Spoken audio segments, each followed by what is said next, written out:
आप ईश्वर के तरफ चलते हो, ईमानदारी से आप ज्ञान दान करते, भक्ति दान करते, धर्म दान करते, तो उसका फल अनंत गुना होकर दाता की सेवा में लग ही जाता है। आप इच्छा न करो तो भी पाप का फल भुगतना पड़ता है, ऐसे पुण्य का फल की इच्छा न करो तो भी पुण्य का फल तो मिलता ही है। नश्वर पुण्य का फल नहीं चाहते तो शाश्वत परमात्मा का आनंद, परमात्मा की प्रेमा भक्ति, परमात्मा का नित्य नवीन ज्ञान आपके हृदय में छलकता है। आपको आरोग्य के लिए टॉनिक के यहाँ इंजेक्शन या कैप्सूल नहीं खाने पड़ेंगे, आरोग्य रस उभरेगा। ज्ञान के लिए आपको पोथे नहीं रटने पड़ेंगे, नित्य नवीन अनुभव, नित्य ज्ञान आपके हृदय से स्फुरित होगा। और खुशी के लिए आपको क्लबों में नहीं जाना पड़ेगा, चैनलें नहीं बदलनी पड़ेगी। जहां आप जाओगे और मीठी निगाह डालोगे वहां लोग भी खुश हो जाएंगे। ऐसा तुम्हारा आनंद स्वरूप परमेश्वर है। इंद्रदेव ऐसे ज्ञानी महापुरुष को देखकर चकित हो जाते हैं कि मेरे पास 33 करोड़ देवताओं का राज्य, 12 मेघ मेरी आज्ञा में चलते, फिर भी मुझे खुशी चाहिए तो अप्सराएं नाचे, गंधर्व गाए, साजी साज बजाएं, तब मुझे मजा आए। लेकिन इन महापुरुषों को, आत्मज्ञान दाताओं को ऐसा कुछ प्रभाव है, ऐसी कुछ ऊर्जा है जो जिनके आने मात्र से जहां तक नजर पड़ती वहां के जीवों का मंगल होने लगता है, तन पुलकित होता है, मन आह्लादित होता है और बुद्धि में बुद्धिदाता की प्यास, प्रीति और भक्ति जगने लगती है। आश्चर्य त्रिभुवन जय। उपनिषद में श्लोक आता है, यत् पदम प्रेप सबो दीनाः शक्रादय सर्वदेवताः अहो तत्र स्थितो योगी हर्षम न उपजायते। जिस पद को पाए बिना इंद्र भी अपने को दीन मानता है, उस आत्म परमात्मा पद को पाकर आत्मज्ञानी महापुरुष को अहंकार नहीं होता है। आश्चर्य। नहीं तो कोई सीएम पीएम होता है तो भीतर खुनकी आ ही जाती है। हजारों सीएम पीएम से बढ़कर इंद्र है, ऐसे कई इंद्रों से भी बढ़कर ब्रह्मवेता होता है। जो ब्रह्मा जी को शांति आनंद ज्ञान है, विष्णु जी को है, शिव जी को है, वही उस ब्रह्मज्ञानी महापुरुष को है। फिर भी उस ब्रह्मज्ञानी पुरुष को देखो तो बाले बालवताम, युवे युवा, बच्चों के साथ बच्चों जैसा, जवानों के साथ जवानों के, सासुओं के साथ सासुओं जैसा, नेताओं के साथ उनका गुरु और व्यापारियों के बनियों का बाप लगे, दुखियों का उनका दुखहारी बन जाएगा। सबसे मिलता जुलता भी सबसे निराला ये आत्मज्ञान पाया हुआ व्यक्ति विश्व में अद्भुत होता है। यत् पदम प्रेप सबो दीना शक्रादय सर्व देवता। इंद्र सहित सारे देव उस ज्ञानी के आगे अपने को बोना मानते हैं। सिख धर्म के आदि गुरु नानक जी कहते हैं, ब्रह्म ज्ञानी का दर्शन वडभागी पावई, ब्रह्म ज्ञानी को बल बल जावई, ब्रह्म ज्ञानी की मत कौन बखाने, नानक ब्रह्म ज्ञानी की गत ब्रह्म ज्ञानी जाने। ब्रह्म ज्ञानी मुगत जुगत का दाता, ब्रह्म ज्ञानी पूर्ण पुरुष विधाता, ब्रह्म ज्ञानी का कथ्या न जाई आधा अखर, नानक ब्रह्म ज्ञानी सबका ठाकुर। तुम्हारे दिल्ली में आनंदमयी मां आती जाती थी, इंदिरा जी उनको वो खूब मानती थी।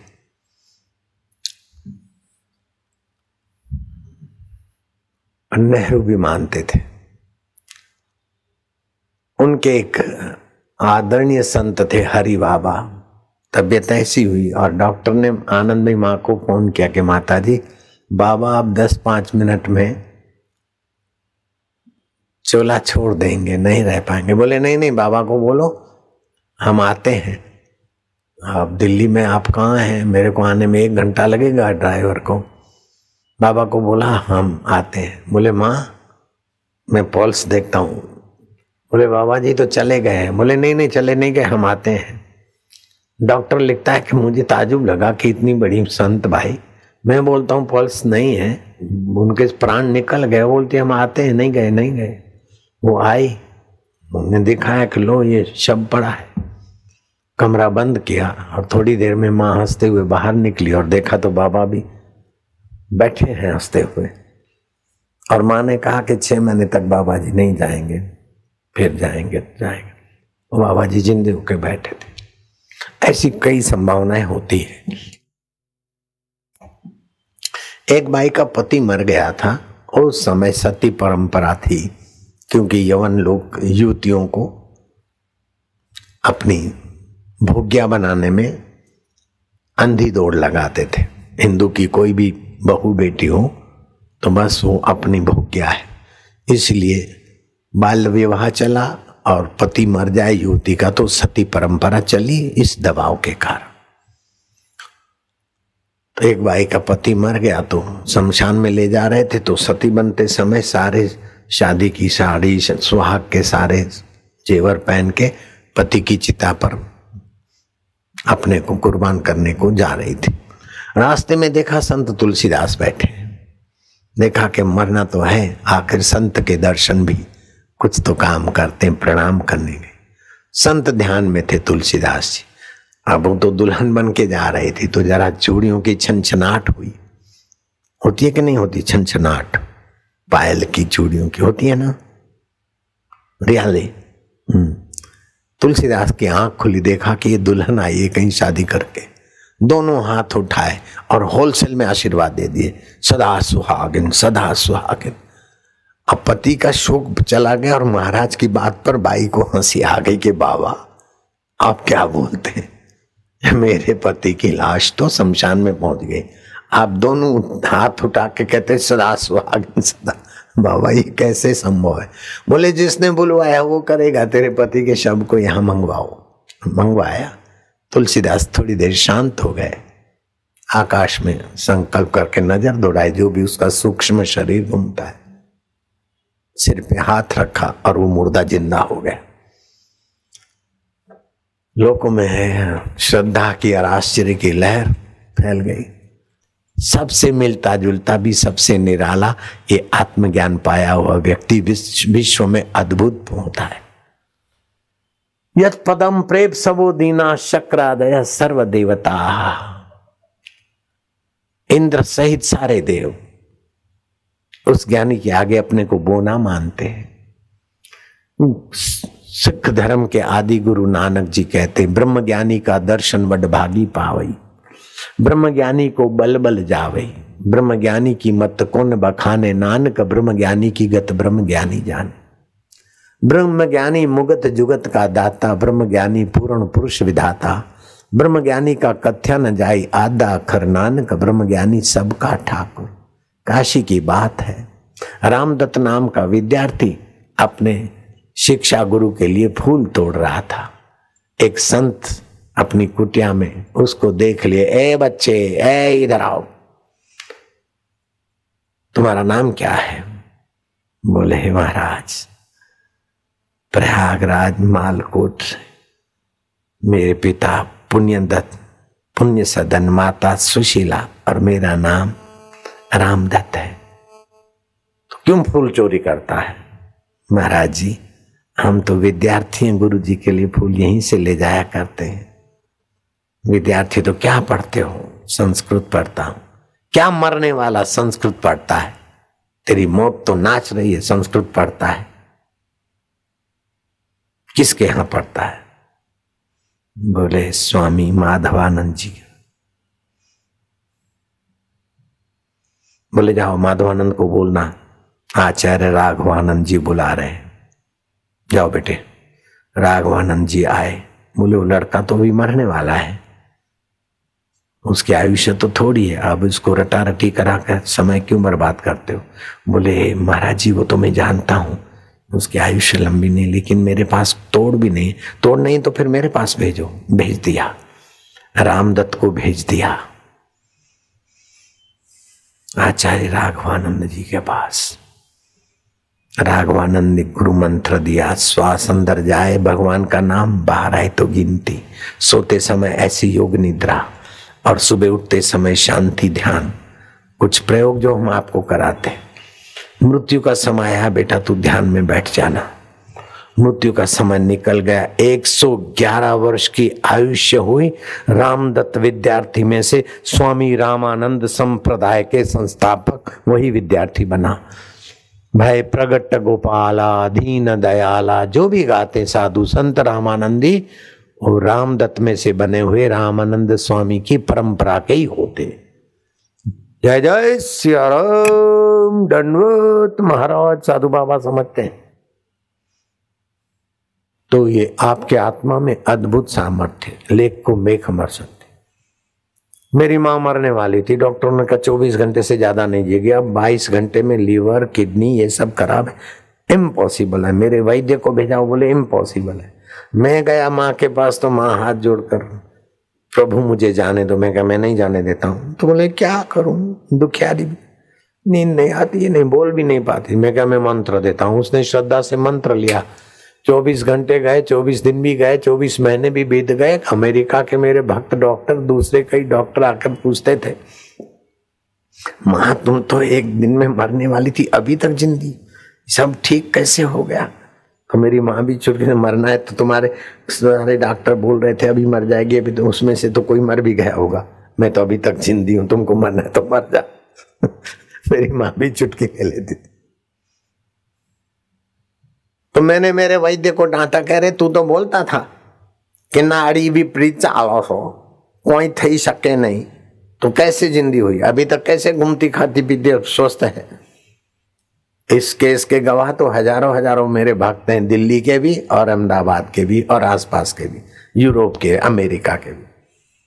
तो बोले आयुर्वेद में आचार्य लख्यू छो કે જો સંતની કૃપા, ઈષ્ટની કૃપા થાય તો મૃતક વ્યક્તિ જીવતો થઈ શકે, તો એમાં આશ્ચર્ય નહીં કરવું। जब मंत्र देव की अथवा गुरुदेव की कृपा हो जाए तो मृतक तुल्य मरीज ठीक हो जाए, तो उसमें वैद्य को आश्चर्य नहीं करना चाहिए। तो मानना पड़ेगा कि तुम्हारी औषधि उपचार से भी भगवत सत्ता कुछ सुपर पावर रखती है, बिल्कुल पक्की बात है। सितारों से जहां कुछ और भी हैं, इश्क के इम्तिहान कुछ और भी हैं। सुश्रुत महाराज ने आयुर्वेदिक ग्रंथ रचा। उन्होंने आखिरी में लिखा कि हमारे आयुर्वेदिक उपचारों से, शैल्य क्रिया, ऑपरेशन आदि से जब मरीज ठीक नहीं होता हो तो सब उपचार औषध जब निकम्मे साबित हो तो भी काम करने वाला मैं देता हूं। ये ब्रह्मास्त्र मंत्र दे दिया है। अच्युताय गोविंदाय अनंताय नाम भेषजाम नश्यन्ति सर्वरोगाणि सत्यम सत्यम वदाम्यहम्। जो अच्युत है अपने पद से कभी च्युत नहीं होता। प्रधानमंत्री बेचारे च्युत हो जाते, हर 5 साल में नेता बेचारे मरते फिर से जिंदा होते, हर 5 साल में मृत्यु उनकी कुर्सी की। क्या ख्याल है? और 5, 25, 20, 30, 40 साल में तो कुर्सी की मृत्यु उनके लिए हो ही जाती है।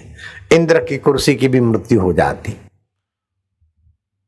ब्रह्मा विष्णु महेश के लोक की भी मृत्यु हो जाती है। फिर भी जो ज्यों का त्यों रहता है, वो अंतर आत्मा ब्रह्मा विष्णु महेश का भी है, तुम्हारा भी है, वो अच्युत है, वो केशव है। क माना ब्रह्मा, श माना शिव, व माना विष्णु। अच्युतम केशवम राम नारायणम श्रीधरम माधरम गोपिका वल्लभम। जानकी नायकम रामचंद्र। अच्युत, अच्युताय गोविंदाय। गो माना इंद्रिया, इंद्रिया जिसकी सत्ता से विचरण करती है। अच्युताय गोविंदाय अनंताय। सभी का लोक अंत वाला है, लेकिन परब्रह्म परमात्मा ऐसा व्यापक है कि आकाश भी उसी में है। अनंत आकाश, आकाश बेमाप है, वो भी ईश्वर के एक कोने में है। प्रकृति ईश्वर के कोने में, ब्रह्म के कोने में। ऐसे अच्युत को हम पुकार रहे हैं कि अब यहाँ हमारा कुछ नहीं, हम आपके हैं। अच्युताय गोविंदाय अनंताय नाम भेषजाम नश्यन्ति सर्वरोगाणि। प्रार्थना में बड़ी शक्ति है।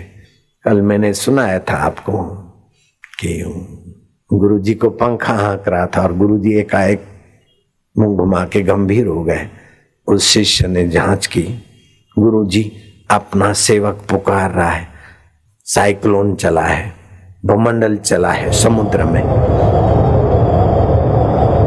कई सामुद्रिक बेड़े डूब गए, भक्त का डूबने की कगार।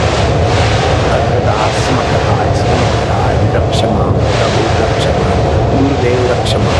गुरु के हृदय में वो पुकार पहुंचे और गुरु एकाएक गंभीर हो गए। शिष्य ने ध्यान करके देखा। शिष्य ने कहा, गुरु महाराज को इतना परिश्रम क्यों करना पड़े? हे वायु देवता, रुख बदलो। पूर्व से पश्चिम के तरफ दौड़ रहा है, अब पश्चिम से पूर्व के तरफ बेड़ा किनारे लगा सकते हो वायु देवता। वायु देवता बमंडल बदला, बेड़ा किनारे लगा। गुरु महाराज, आपके शिष्य की सुरक्षा हो गई है, अब आप उसके लिए परिश्रम न करें। हैं? गुरु महाराज ध्यान करके देख ले। 7 वर्ष का बच्चा कहता है, जो अनाथ माई का था, पिता मर गए थे जन्म देते, और 5 साल के बच्चे को मां ने अकाल ग्रस्त अवस्था में जंगल में छोड़ के गए थे। और अग्रदास ने देखा, ये अंधा बालक, दया आई और पानी छिटका और आंखें आ गई, उसको आश्रम में ले आया। वो 7 साल का बच्चा है, उसका नारायण नाम रखा। उसने प्रार्थना की और वो बेड़ा किनारे लगा। और गुरुजी ने ध्यान में देखा, बोले, अब तो तेरा नाम नारायण नहीं, तूने मेरी नाभि की चिंतवना और मेरे भक्त के नाभि की पुकार जानी, तेरा नाम नाभाजी रखते। तू बेटा ग्रंथ लिख। अंधे शिशु में से आंख वाला बना, स्कूल कॉलेज गया नहीं और ग्रंथ लिख कर तैयार कर दिया, भक्तमाल, जो मैं भी पढ़ता हूं। मेरे पास भी और हजारों साधुओं के पास है भक्तमाल। इसलिए आपके आत्मा की शक्ति ऐहिक जगत से अनंत अनंत है।